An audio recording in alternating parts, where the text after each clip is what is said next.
I've been here 6 years. I can't remember too many bills that have passed this House that got tougher on actual convicted criminals.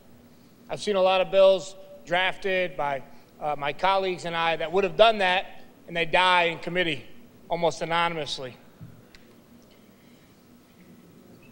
I've seen a governor put in place a parole board that released convicted criminals who assassinated police officers with guns. Let them go free. Let them vote, in fact, give them the right to vote. So I don't think this is about public safety, or we would have been voting on those kinds of things, things that would actually make our communities and our streets safer. The previous bill to this one actually made things more lenient for convicted criminals, potentially. And this year, we haven't done anything to make our communities safer, but we've passed 5 or 6 gun control bills.